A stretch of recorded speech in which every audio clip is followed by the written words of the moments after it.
I think I would answer that question differently over the course of my 10-year tenure.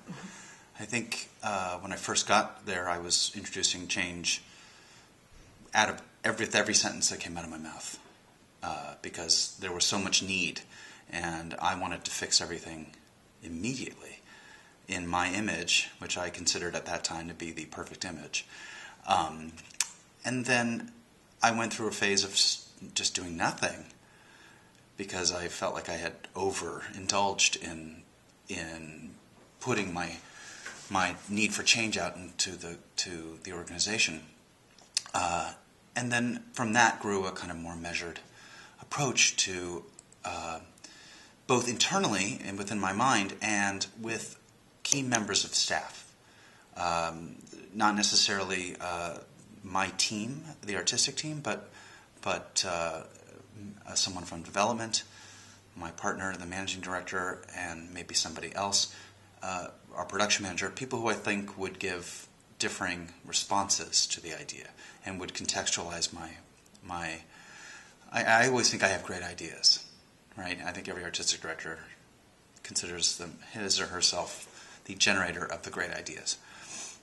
That may or may not be true, but until it actually goes through a process of its viability, not only in this, what it's going to cost versus, and what it's going to benefit, but whether it really is going outside of your scope or going outside of, or it's a redundancy to the mission or just something that is a great idea that doesn't need to happen. And judging how that happens has to be in a conversation, and a lot of factors have to come into play. So it doesn't mean you can't come up with the ideas. You just can't necessarily generate them in a culture where everyone is committed to doing everything that you say, no matter what. And you can't do it without a very healthy understanding of what it's going to mean to every single person who's going to be participating. Because every idea that you come up with, almost invariably in a mid-sized organization, involves everybody. I think change is constantly necessary.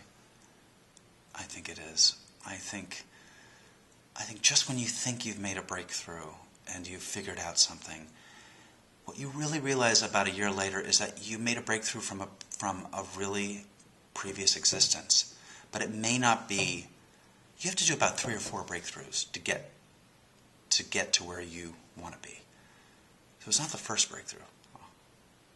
The breakthrough is fixing a problem, and then you go to a training like this, and you realize, we fixed a problem in a way that worked 4 years ago. It's not fixed. It now needs to be re-looked at. So you don't stop thinking of them as problems. You think of them as you have to nurture. You have to educate yourself. You have to educate your whole organization. You have to educate the body. You have to train the body. You can't just work out once and you feel good and then you think, I'm done. And that's not because we're lazy, but because we have so much work to do. But part of the work that we have to do and have to make room for is the work of looking at our work. Our work isn't just doing our work. And I think a kind of conscious organization is a successful one. And I think we often, all organizations, I know ours is very much like this at great times, is that we don't want to be fully conscious. We just have to do what we're doing. And it's just like running your life. You can go through 2 weeks of your life and you can't even recall what you did. You had really no time where you went, what am I doing? It's the same thing with an organization. What are we doing? Why are we doing this? Why are we putting on plays? Even asking the essential questions. Why does Shakespeare matter? Why does it matter to me? If I want it to matter to you, why does it matter to me? You have to ask these questions. Those are big, airy questions, but then you have to take that all down to, okay, but then you can have the business conversation of, is this the best way to run a business that I believe in? I believe in this mission, but is this the best way to deliver it? We have to build a culture for ourselves and for our staff where we stop, where we can stop. And stopping and analyzing is the same thing as moving forward. That is moving forward. Getting your report out at the end of the day is no greater importance than stopping and looking at how we do reporting. Mm-hmm. They're the same value.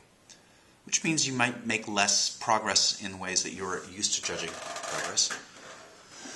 You may have to re-identify or identify anew what progress means in your organization. And I'm just making this up as I'm going along, and I'd love to get a copy of what I'm saying because it's actually extremely helpful, right?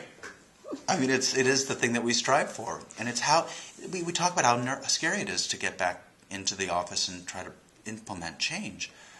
But it really has to do with the culture. How do you value the time that you spend looking at yourselves, and how much is that considered achieving your mission, as opposed to taking time out from your mission to think about it. Actually, achieving our mission is this, because the process is tied to the product, and we get so involved in the product, the grant application, the classes, the show, the gala, product,